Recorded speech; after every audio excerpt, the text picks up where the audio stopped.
प्यारे साथियों नमस्कार। एक बार फिर से आप सभी का यूपी टीजीटी के साइंस बैच में मैं कौशिक त्रिपाठी स्वागत करता हूं।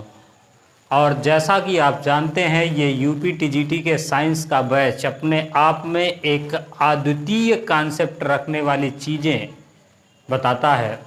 तो आज उसी कॉन्सेप्ट को हम आगे बढ़ाएंगे। जैसे आप जानते हैं कि पिछले कॉन्सेप्ट पे हमने प्राइमरी बॉन्ड्स के बारे में काफ़ी डिटेल में चर्चा की थी और आज हम लोग सेकेंडरी बॉन्ड के बारे में बात करेंगे। लेकिन उससे पहले अगर आपने इसके प्रीवियस वीडियोस मतलब इसके पिछले लेक्चर या लास्ट लेक्चर को नहीं देखा है तो सबसे पहले आपको उसको देखना है और उसके बाद इस लेक्चर में आना है।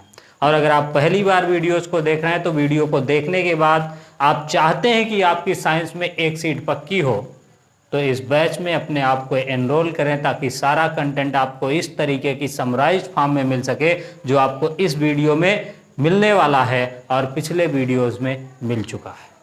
क्योंकि समराइज्ड कंटेंट ही आपका सिलेक्शन करवाता है। अब आप सिलेक्शन लेना चाहते हैं या नहीं लेना चाहते हैं ये आप पर निर्भर करता है। आप कहीं से भी पढ़ सकते हैं लेकिन जो आपके कंटेंट का फॉर्मेट होना चाहिए वो एकदम समराइज्ड फॉर्म में होना चाहिए। और इसी को एबी टेक लेकर के आया आपके पास पूरा 100% समराइज्ड कंटेंट ताकि आप अपनी तैयारी को अच्छे मार्क्स के साथ सुनिश्चित कर सकें। तो आइए शुरू करते हैं। आज सेकेंडरी बॉन्ड्स की बात करते हैं। प्राइमरी बॉन्ड्स की बातें हम लोग काफ़ी कर चुके हैं और प्राइमरी बॉन्ड्स कितने प्रकार के होंगे, क्या क्या होंगे, उनकी सारी बातें हमारे साथ हो चुकी हैं। आज नंबर है किसका, तो सेकेंडरी बॉन्ड्स का।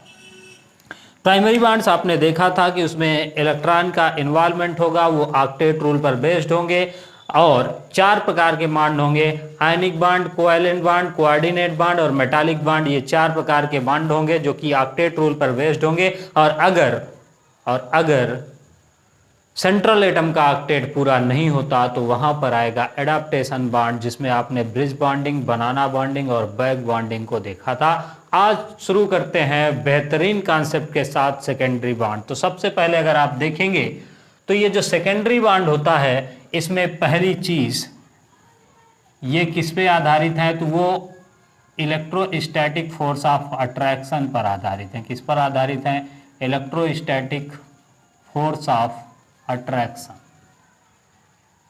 मींस ये जो सेकेंडरी बॉन्ड होंगे ये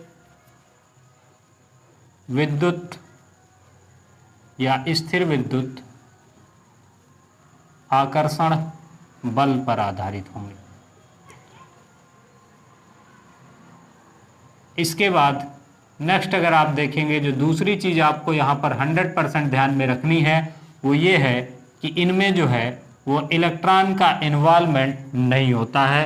तो नो इन्वॉल्वमेंट ऑफ इलेक्ट्रॉन आप कह सकते हैं, मतलब इस बंध के बनने में इलेक्ट्रॉन का योगदान नहीं होता है। ये भी आपको ध्यान में रखना है।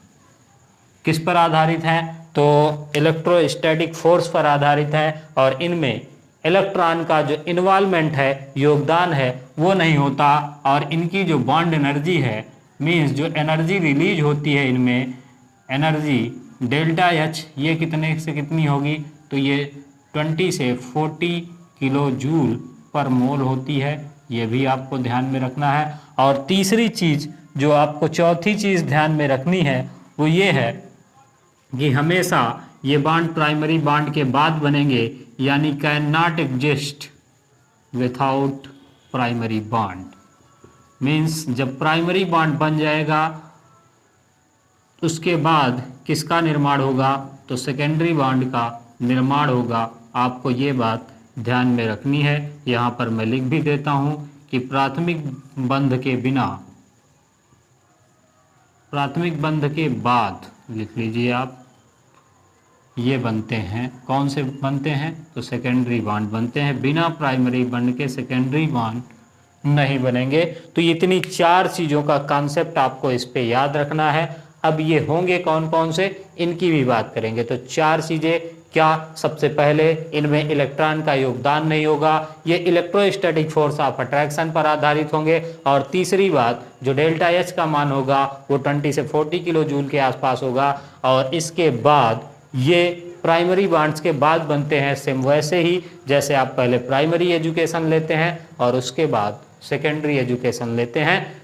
ये बातें हो गई किसके, सेकेंडरी बॉन्ड्स के बारे में। अब ये जो सेकेंडरी बॉन्ड है ये 2 टाइप के होंगे, आप ये भी पढ़ चुके हैं। सबसे पहली चीज़ को अगर आप देखेंगे तो पहले नंबर के कॉन्सेप्ट को देखते हैं तो हमको क्या मिलेगा।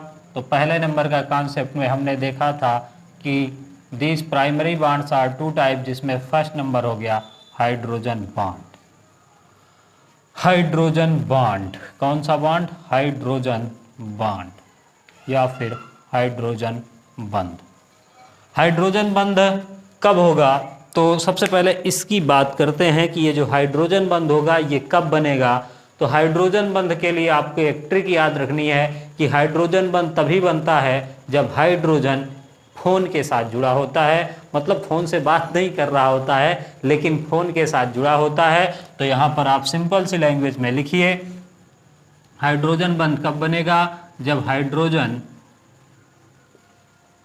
Must be connected, hydrogen must be connected with phone, phone में लगा होना चाहिए, FON। तो hydrogen must be connected with phone, जैसे आप फोन में लगे रहते हैं वैसे हाइड्रोजन अगर फोन के साथ लग जाए तो कौन सी बॉन्डिंग आएगी, हाइड्रोजन बॉन्डिंग आएगी। फोन यहाँ पर क्या है, तो F का मतलब हो गया फ्लोराइड, F का मतलब हो गया आपका फ्लोराइड, O का मतलब हो गया ऑक्सीजन और N का मतलब हो गया आपका नाइट्रोजन। तो जब हाइड्रोजन फ्लोरीन या फिर ऑक्सीजन या फिर नाइट्रोजन, फ्लोरीन ऑक्सीजन नाइट्रोजन से जुड़ा होगा, सिंपल सा आप फ्लोरीन ही लिख लीजिए, फ्लोरीन ऑक्सीजन नाइट्रोजन, इन तीनों में से किसी भी एक के साथ जुड़ा होगा तो वहाँ पर कौन सी बॉन्डिंग आएगी, हाइड्रोजन बॉन्डिंग आएगी। आई होप यहाँ तक की बातें क्लियर है। अब इसके बाद ये जो हाइड्रोजन बॉन्डिंग है ये क्यों होता है, क्योंकि ये जो हैं FON, जिनको आप फ्लोरीन ऑक्सीजन और नाइट्रोजन बोलते हैं, ये तीनों आवर्त सारणी के मोस्ट इलेक्ट्रोनेगेटिव तत्व हैं। सबसे ज़्यादा आपसे सवाल ये पिछली बार भी UPTGT के 2016 के साइंस में पूछा गया कि सबसे ज़्यादा आवर्त सारणी में विद्युत ऋणात्मक तत्व कौन सा है, most electronegative element in periodic table. तो उसका जवाब क्या होगा आपका, फ्लोरीन। अब फ्लोरीन है, फ्लोरीन मोस्ट इलेक्ट्रोनेगेटिव तत्व है, ऑक्सीजन की भी इलेक्ट्रोनेगेटिविटी काफ़ी है, नाइट्रोजन की भी है, ये तीनों मोस्ट निगेटिव एलिमेंट हैं। तो इसलिए जब हाइड्रोजन इनके साथ जुड़ता है तो कौन सा बंध बनाता है, हाइड्रोजन बॉन्ड बनाता है। तो इसमें ये क्या हो गया कि ये जो तीनों फोन हैं ये most electronegative element, most electronegative element हैं किसके, पीरियोडिक टेबल के। पीरियोडिक टेबल, PT का मतलब PT ऊषा से नहीं है, PT का मतलब क्या हो जाएगा आपका, पीरियोडिक टेबल। आवर्त सारणी में सबसे ज़्यादा इलेक्ट्रोनेगेटिव तत्व हैं, इनके साथ जब हाइड्रोजन जुड़ता है तो कौन सा बंध बनाता है, हाइड्रोजन बंध बनाता है। आई होप यहाँ तक की बातें क्लियर। अब इसके बाद आगे देखेंगे तो ये जो स्ट्रेंथ है बॉन्ड की, ये जो बॉन्ड की स्ट्रेंथ है ये किस तरीके से होगी, तो जो स्ट्रेंथ ऑफ हाइड्रोजन बॉन्ड, मतलब कौन सा हाइड्रोजन बॉन्ड सबसे ज़्यादा मजबूत होगा, तो स्ट्रेंथ ऑफ हाइड्रोजन बॉन्ड, जो हाइड्रोजन बॉन्ड की स्ट्रेंथ है वो क्या होगी, तो this is directly proportional to, this is directly proportional to electronegativity, electronegativity of connected atom, electronegativity of connected atom. मतलब हाइड्रोजन बॉन्ड मजबूत होगा या फिर कमजोर होगा, ये डायरेक्टली प्रोपोर्शनल होगा किसके, कौन सा एटम कनेक्टेड है हाइड्रोजन के साथ। मोस्ट इलेक्ट्रोनेगेटिव होगा तो उस पर सबसे ज़्यादा चार्ज होगा, तो क्या होगा, वो उसका जो स्ट्रेंथ है बॉन्ड का वो सबसे ज़्यादा होगी। And inversely proportional to size of atom, size of atom मतलब एटम का साइज जितना बड़ा होगा ये फोर्स उतना ही क्या होगा, कम होगा।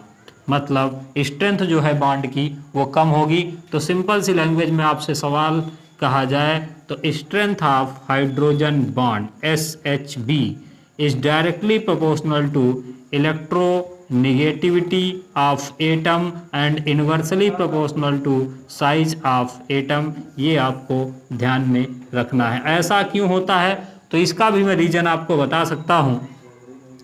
उसका रीजन क्या है तो आप फिजिक्स में पढ़ते हैं कि कूलाम ने ये बताया है F बराबर क्या होता है K Q1 Q2 divided by r square. अब अगर चार्ज ज़्यादा होगा तो फोर्स क्या होगा, ज़्यादा। फोर्स चूंकि चार्ज के डायरेक्टली प्रोपोर्शनल है और रेडियस ज़्यादा होगी या बीच की डिस्टेंस ज़्यादा होगी तो फोर्स कम होगा, क्योंकि फोर्स जो है वो डिस्टेंस के डायरेक्टली इन्वर्सली प्रोपोर्शनल है। इसलिए ये चार्ज के साथ क्या है, डायरेक्टली प्रोपोर्शनल एंड इसके साथ इन्वर्सली प्रोपोर्शनल है। तो ये आप ध्यान रखेंगे। इसके बाद आगे देखते हैं, इसको मिटाते हैं और फिर थोड़ा सा और आगे बढ़ते हैं। तब तक देख लेते हैं एक बार सारी चीज़ें कंफर्म क्लियर चल रही हैं, दिख भी रही हैं सारी चीज़ें या फिर नहीं दिख रही हैं, तो इसकी बात कर लेते हैं। आइए नेक्स्ट बात करते हैं अगर हाइड्रोजन बॉन्ड की, तो हाइड्रोजन बॉन्ड कितने प्रकार का होगा तो 2 प्रकार का हो जाएगा। इसको मिटा लेते हैं।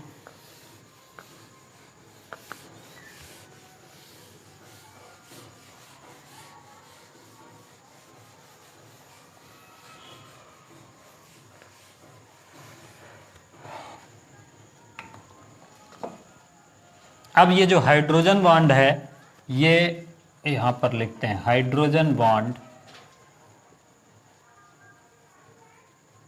ये कितने टाइप का होगा तो आप देख चुके हैं 2 प्रकार का, इंटरमॉलिक्यूलर एंड इंट्रामॉलिक्यूलर। 2 प्रकार का क्या हो जाएगा आपका हाइड्रोजन बॉन्ड। अब ये जो इंटरमॉलिक्यूलर और इंट्रामॉलिक्यूलर है, इंटरमॉलिक्यूलर का मतलब अंतर अणुक और इंट्रामॉलिक्यूलर का मतलब अंतरा अणुक।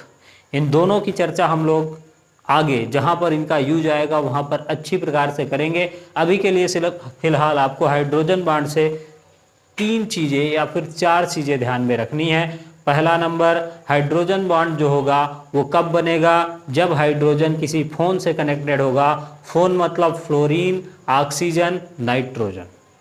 इसके बाद दूसरा नंबर ये है कि जो बॉन्ड की स्ट्रेंथ है वो डायरेक्टली प्रोपोर्शनल होगी इलेक्ट्रोनेगेटिविटी ऑफ एटम के, एंड सेकेंड इन्वर्सली प्रोपोर्शनल होगी एटम के साइज के। और थर्ड चीज़ कि जो हाइड्रोजन बॉन्ड हैं वो 2 टाइप के होंगे, इंटरमॉलिक्यूलर एंड इंट्रामॉलिक्यूलर। ये चारों बातें आपको याद रखनी है। इसके बाद आगे चलते हैं और देखते हैं सेकेंड इसका टाइप था कि मॉलिक्यूलर फोर्सेस उसमें लग रहे थे। तो जो सेकेंडरी बॉन्ड है इसको हमने 2 टाइप में बांटा। कौन कौन सा टाइप है, एक हो गया हमारे पास हाइड्रोजन बॉन्डिंग जिसकी बात अब तक आप कर चुके हैं, और इसके बाद दूसरा नंबर मॉलिक्यूलर फोर्सेस की बात।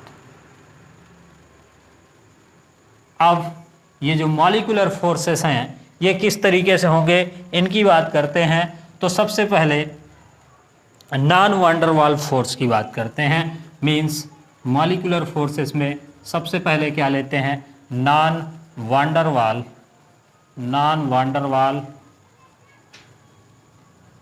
फोर्सेस। जहां पर नॉन वांडर वाल फोर्सेस आएगा वहां पर आपको सिंपल सी बात एक और ध्यान में रखनी है कि वहां पर बात किसकी हो रही है, आयंस की। जब आयंस की बात हो रही होगी तो वहां पर कौन सा आएगा, नॉन वांडर वाल फोर्स। नॉन वांडर वाल फोर्स। अब इसके बाद इस किसमें होगा तो आपको ये बताया भी गया था कि आयन डाइपोल एंड ये आएगा आपका आयन इंड्यूस्ड डाइपोल।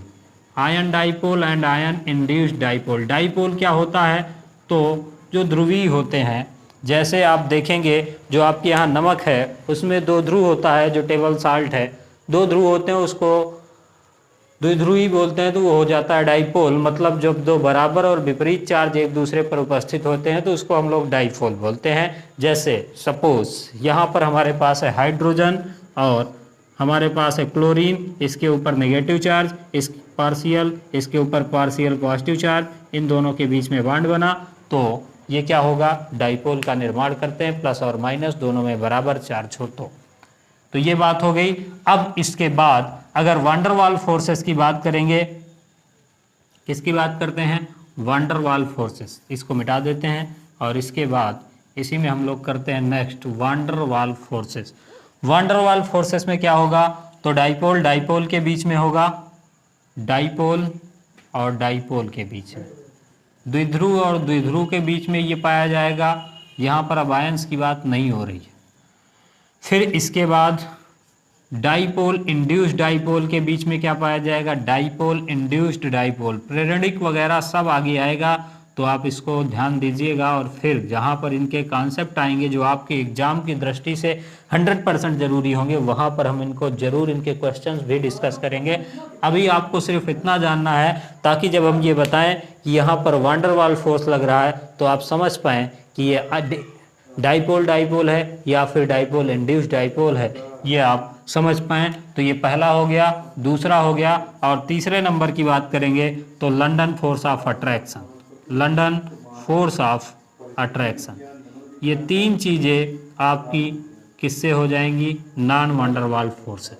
तो 2 प्रकार में मॉलिक्यूलर जो फोर्सेस हैं उनको हमने बांट दिया, वान डर वाल्स एंड नॉन वान डर वाल्स।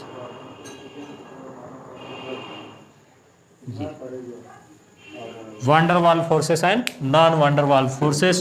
तो ये हमारा सुपरफिशियल आइडिया हो गया किसके बारे में, तो आप देखेंगे ये बातें हो गई हमारी सेकेंडरी बॉन्ड्स के बारे में। अब इसके बाद आगे चलते हैं और देखते हैं जो इम्पॉर्टेंट थिंग है हमारे लिए, सबसे ज़्यादा पेपर में जिससे सवाल आएंगे और जो चीज़ पूछी जाने वाली है वो आपका होगा कोवैलेंट बॉन्ड, यानी सहसंयोजक बंध। तो आइए शुरुआत करते हैं सहसंयोजक बंध की, इसको मिटाते हैं और इसके बाद आगे चलते हैं। सहसंयोजक बंध यानी कोवैलेंट बॉन्ड, जो कि आपके एग्जाम की दृष्टि से सबसे ज़्यादा महत्वपूर्ण भूमिका रखता है, उसकी बात करते हैं। उसका कॉन्सेप्ट क्या है, और इसी के बाद हम लोग ऑक्टेट रूल भी पढ़ेंगे जहाँ से सवाल आने ही आने हैं, और उसका exception very very most important topic होगा, ऑक्टेट रूल का एक्सेप्शन। तो इन सारी चीज़ों को हम पूरी तरीके से कंफर्म करेंगे और क्लियर करेंगे। आपको अपने आप अंदाज़ा लग जाएगा कि किस तरीके की चीज़ें आपसे पूछी जाएंगी और क्या क्या आपको देखना है। तो आइए अब आगे शुरू करते हैं। कोवैलेंट बॉन्ड, कौन सा बॉन्ड शुरू करना है, कोवैलेंट बॉन्ड। आइए, कोवैलेंट बॉन्ड, कोवैलेंट बॉन्ड का मतलब क्या, सहसंयोजक बंध। कौन सा बंध होगा, सहसंयोजक।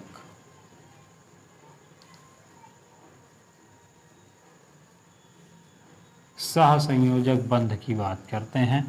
अब ये जो सहसंयोजक बंध है, आप इसके भी बारे में बहुत सारी चीज़ें जानते हैं और उसको भी हम लोग थोड़ा सा देखेंगे।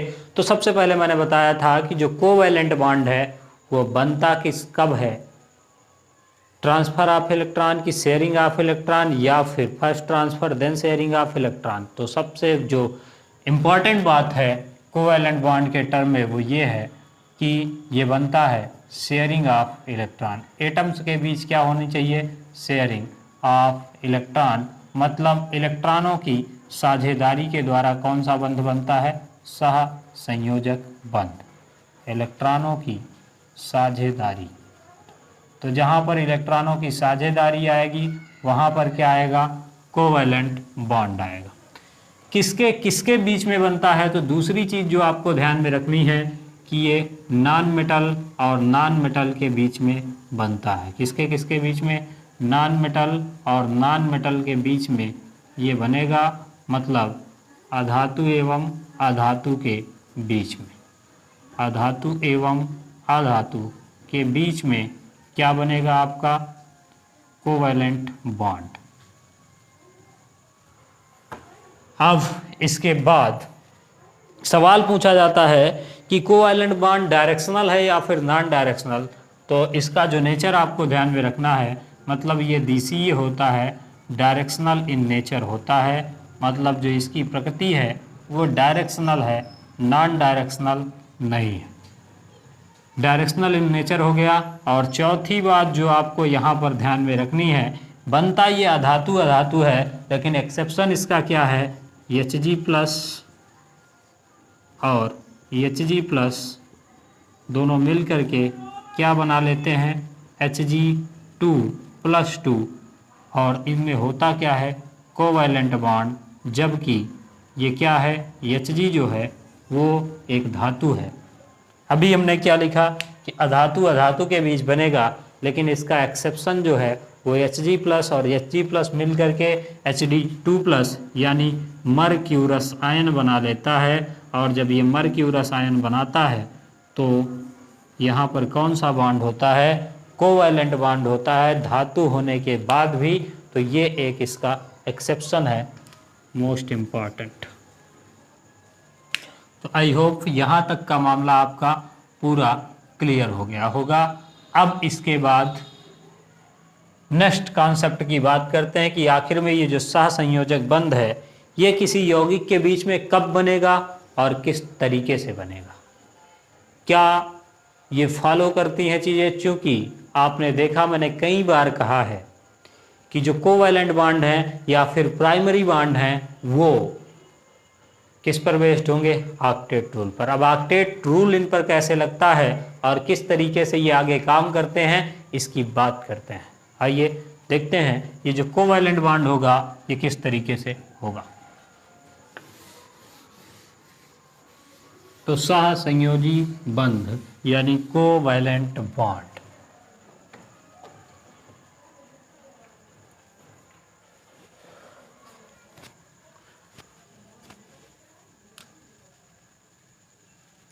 अब देखिए सबसे पहले लुईस साहब ने ये कहा कि जो सहसंयोजक बंध होता है, चूँकि ये इसलिए बनता है क्योंकि सभी जो एटम होते हैं वो नोबेल गैस की तरीके से व्यवहार करना चाहते हैं, मतलब वो चाहते हैं कि हम भी स्थायी हो सकें, स्टेबिलिटी को प्राप्त करना चाहते हैं। जैसा हम पहले ही कह चुके हैं, जिस तरीके की स्टेबिलिटी आपको चाहिए सेम वैसी स्टेबिलिटी एटम को चाहिए। आप स्टेबिलिटी को प्राप्त करने के लिए टीजीटी की तैयारी कर रहे हैं और एटम किसकी तैयारी करते हैं, साझेदारी करने की, या फिर इलेक्ट्रॉन को ट्रांसफ़र करने की, या फिर इलेक्ट्रॉन को गेन करने की, और या फिर वंडरवाल फोर्स से बंध जाने की। तो ये सारी बातें यहाँ पर अप्लाई होती हैं। अब जो सहसंयोजक बंध है इसमें क्या करना चाहते हैं, तो एटम जो होते हैं यानी परमाणु क्या करना चाहते हैं, tends to achieve noble gas like configuration.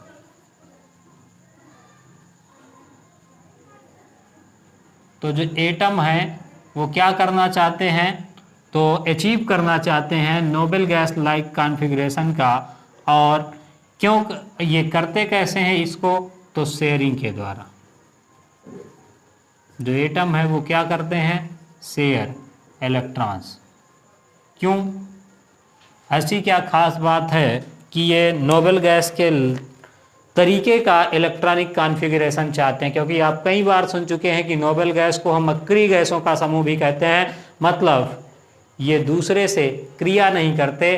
अब आपके दिमाग में एक सवाल है कि ये गैसेस हैं इसलिए क्रिया नहीं करती, तो ऐसा बिल्कुल भी नहीं है। फ्लोरीन भी एक गैस है, ऑक्सीजन भी एक गैस है और नाइट्रोजन भी एक गैस है, लेकिन ये मोस्ट इलेक्ट्रोनेगेटिव हैं, क्रिया करती हैं। मतलब सिर्फ और सिर्फ गैस हो जाने से ऐसा नहीं है कि ये क्रिया नहीं करेंगी, कुछ खास है इनके अंदर। तो सबसे पहले हम लोग बात करेंगे किसकी, नोबल गैस की।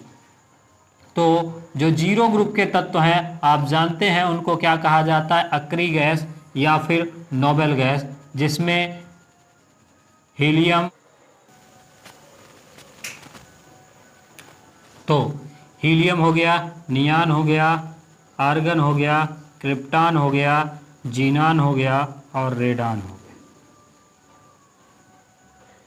ये सभी क्या हैं, नोबल गैसेस हैं। इसमें 2 इलेक्ट्रॉन, ये 10, ये 18, ये 36, ये 54 और ये 54 तो 56 और 30, 2 हो गया, 10 हो गया, 18 हो गया, 36 हो गया, 54 हो गया, 54 तो 56 और 30 86। आई होप क्लियर होगा। तो 2, 10, 18, 36, 54 और 86 अगर आप देखेंगे तो इनमें जो इलेक्ट्रॉन्स की संख्या है वो बाह्यतम कोश में क्या होती है, फुल होती है। ये आप देखिए हीलियम है हमारे पास, हीलियम में ड्यूट मतलब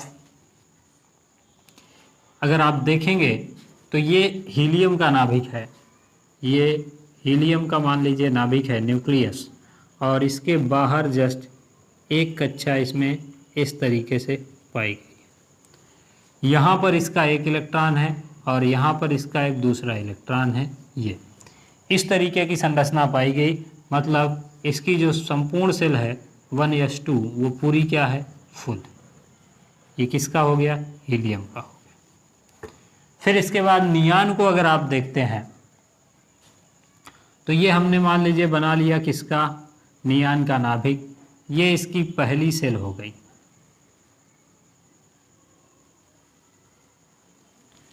ये इसकी पहली सेल हो गई हमारे पास, और ये इसकी दूसरी सेल हो गई।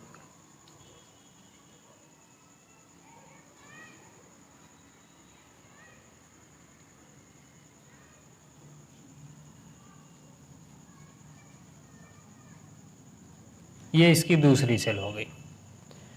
पहली सेल में इसके भी कितने इलेक्ट्रॉन हो गए, 2 इलेक्ट्रॉन हो गए, एक इलेक्ट्रॉन ये हो गया और दूसरा इलेक्ट्रॉन मान लीजिए ये हो गया, 2 हो गए।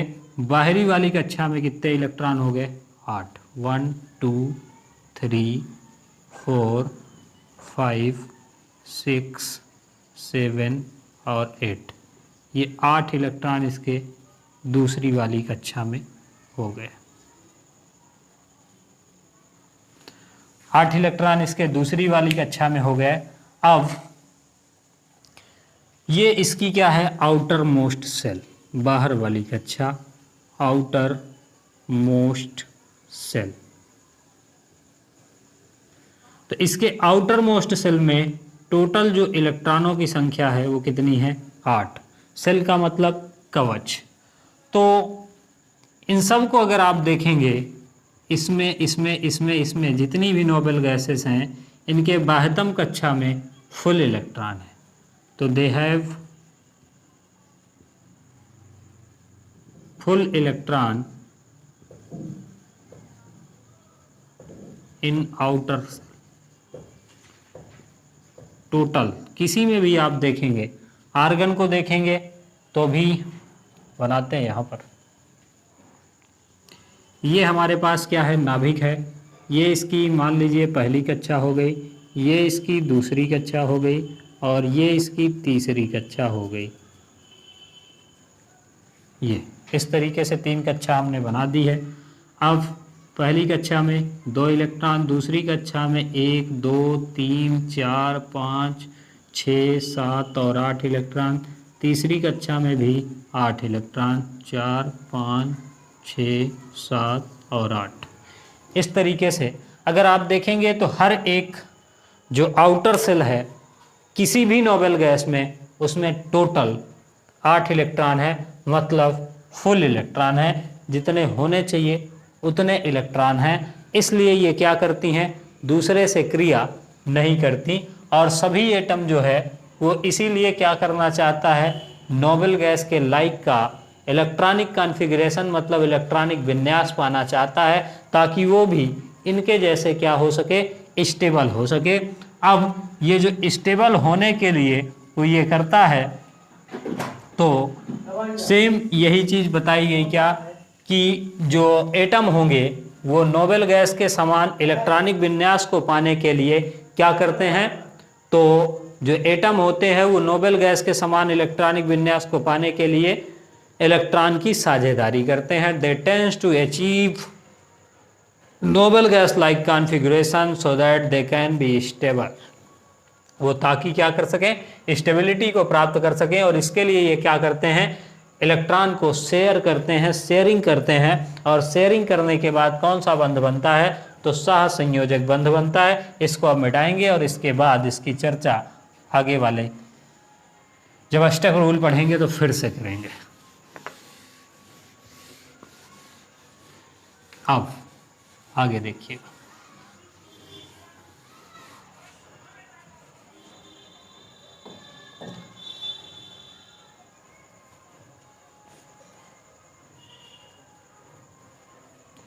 तो एटम जो है वो शेयर करते हैं इलेक्ट्रॉन। क्यों शेयर करते हैं, tends to achieve noble gas like configuration. और नोबेल गैस का कॉन्फ़िगरेशन क्या है, they have 8 electron in outermost shell, 8 electron in outermost, 8 electron in outer most shell, मतलब जो बाहर वाली कक्षा है, यहाँ पर मैं हिंदी में भी लिख देता हूँ, बाह्यतम कक्षा में 8 इलेक्ट्रॉन होते हैं।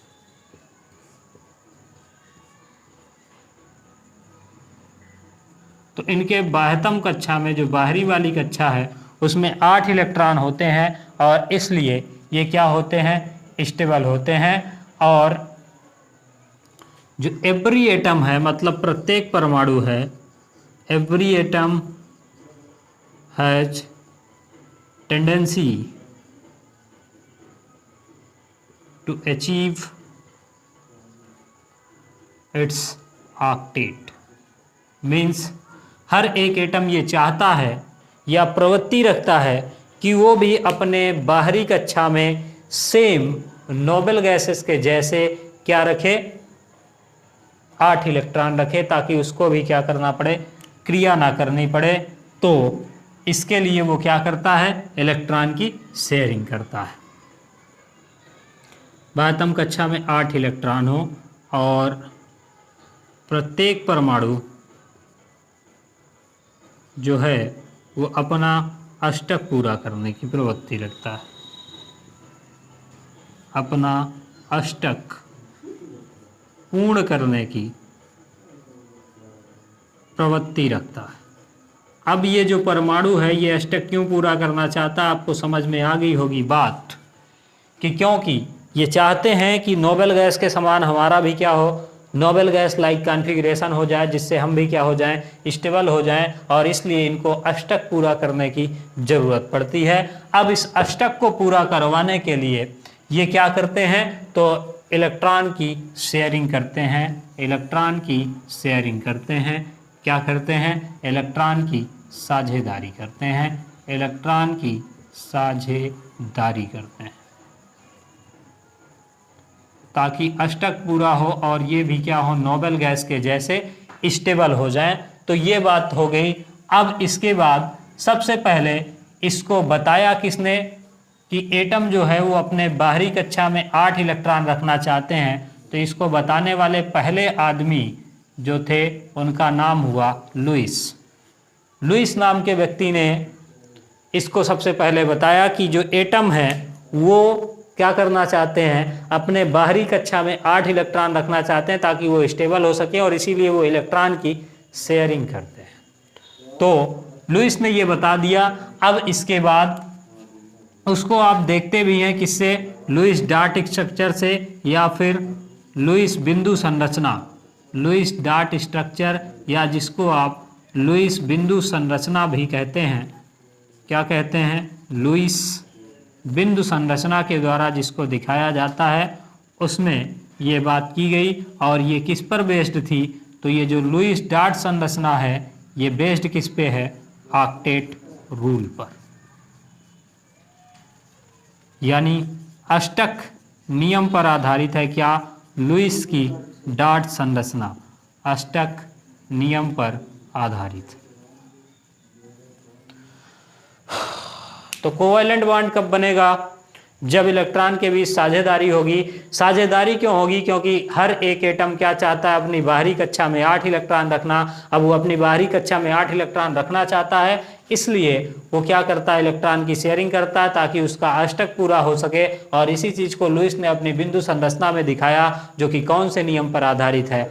अष्टक नियम पर। तो आई होप यहां तक की बात आपकी क्लियर हो गई होगी। और अब इसके आगे हमको पढ़ना है कौन सा नियम? Octet rule. यानी ये अष्टक का नियम क्या होता है, ऑक्टेट रूल, और इसके एक्सेप्शन को भी पढ़ना है। तो आज के लिए फिलहाल इतना ही रखते हैं, मिलते हैं अगली क्लास में ऑक्टेट रूल के साथ। आई होप यहाँ तक की पूरी बातें आपको क्लियर हो गई होंगी।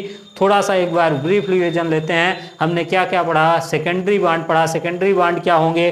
2 टाइप के होंगे, हाइड्रोजन बॉन्डिंग और इलेक्ट्रोस्टैटिक फोर्स ऑफ अट्रैक्शन, जिसमें वांडर वाल्स और नॉन वांडर वाल्स आएंगे। और हाइड्रोजन बॉन्डिंग में इंटरमॉलिक्यूलर और इंट्रामॉलिक्यूलर आएंगे। कोई भी सेकेंडरी बॉन्ड जो होगा वो बिना प्राइमरी बॉन्ड के नहीं बनेगा और इनमें इलेक्ट्रॉन का इन्वॉल्वमेंट नहीं होगा, मतलब कोई योगदान नहीं होगा, और ये इलेक्ट्रोस्टैटिक फोर्स ऑफ अट्रैक्शन पर आधारित होंगे। इसके बाद जब हाइड्रोजन फोन के साथ जुड़ेगा तो कौन सा बॉन्ड बनेगा? हाइड्रोजन बॉन्ड बनेगा। और हाइड्रोजन बॉन्ड 2 टाइप का होगा, इंटरमॉलिक्यूलर और इंट्रामॉलिक्यूलर।